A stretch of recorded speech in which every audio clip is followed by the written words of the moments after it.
A very long poem. Attitudes have been developed in this poem, but one of the things is that it is a symbolism poem, and I think you need to grasp it according to the content of the poem. It is divided into parts which will be easier to handle when dealing with the poem, to say this poem deals with this time, and therefore you hold it according to the content of the poem itself. Now, in coming to this poem, we are going to talk about Fernhill. Starting with let's start with the structure of the poem. The structure of the poem, it has 6 stanzas that are containing 9 lines each, and the poem is divided into 2 parts, because the first 3 stanzas, this is what is very important. The first 3 stanzas are related to the poet's experience as a child, and the last 3 stanzas focus on the awakening in the child, which signifies the loss of innocence. Nostalgia dominates the poem. That's how you will internalize the structure of the poem and understand it. So as such, this is how you internalize the content itself. It is a celebration of childhood itself. Happiness of childhood innocence, regret of childhood ending and adulthood starting, I believe. The tone is very reflective, nostalgic throughout the poem, transition from child to adult, as well as the interactions with time. It's a hymn of praise to youth and innocence, but the tone changes in the final stanza, melancholy at the lost and irretrievable days of childhood, which creates the nostalgic tone. So now when we are coming to this poem, we are going to talk about the power of time. We are going to talk about childhood joy and innocence. We are going to talk about the harmony and wonder of nature and the end of childhood innocence. So this is Fernhill. Now, when we're talking of Fernhill, I believe one of the things that we must mention is the issue that this is a typical day at his aunt's farm. It's in a farm scenario, and I believe when it starts on the poem, stanza 1 deals with the speaker merrily and happily reminiscing, spending time on Fernhill, which is the aunt's farm. So he's now giving the memories of the beauty of the outdoors in the aunt's farm. And as such, that is why we're saying reminiscing, spending time on Fernhill. But stanza 2, he now shifts and elaborates and focuses on his adventures. As a very green, I believe he called himself a green and carefree boy. His greenness, which is his innocence and his youth, was matching that of the landscape. So now when we're coming in, we are talking about the issue of him freely playing during his childhood. He is having in the country life, he felt everything around him was just as young, and including the sun under which he played freely and merrily, he says.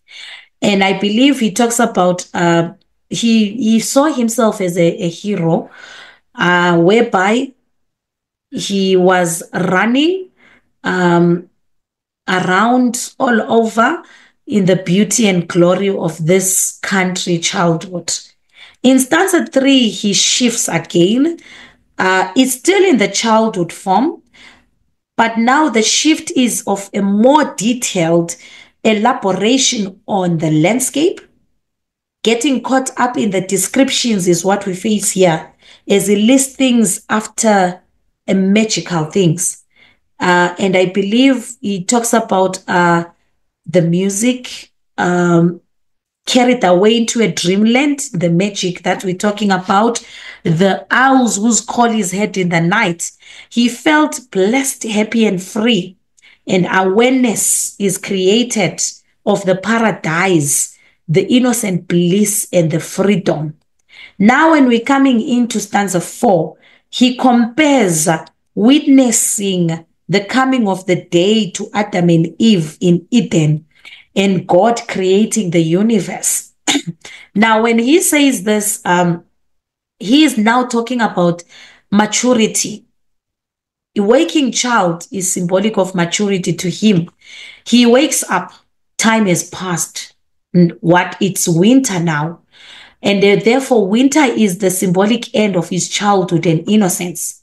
And that's why now he's now going on to creatures waking up to glorify nature. And now that's where he shows reverence to understanding the power of nature and the changes that it transforms to due to time. In stanza 5 and 6, we'll start with stanza 5. He felt honored. He felt like he was royalty. Animals were his friends and they loved him. And as such, he now recalls with a sense of regret and intense nostalgia when he was young. He was heedless as a child, and now the farm gave him all that he needed and made him feel complete. His wishes are to be fulfilled as quickly as the stakes of hay. And now he was too occupied to care that time was passing by, and he did not realize that his childhood paradise would one day end. He felt time is kind and loving, and he could hear its morning music and its singing. Children were still young and naive. They did not have any worry. They were in complete harmony with time. And now he proudly and happily reminisces on his adventures in Fernhill. So now he suggests he has moved from a state of perfect union to an awareness of reality. So now this is what we are bringing in. His carefree world has been left behind because he's now an adult. In stanza 6, this is where now he regrets, he laments his carelessness, and he mourns the loss of his childhood innocence. He is now in the present. He leaves behind the innocence of his past, and he emphasizes his complete freedom in his childhood.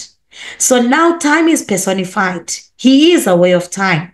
Time is guiding him and leading him until he loses the carefree attitude of being the child. So now when he comes in, the house is personified to reflect how the child felt about the house. It was lively, it was happy. And now the word new in that stanza brings the birth of the new world that he is in now.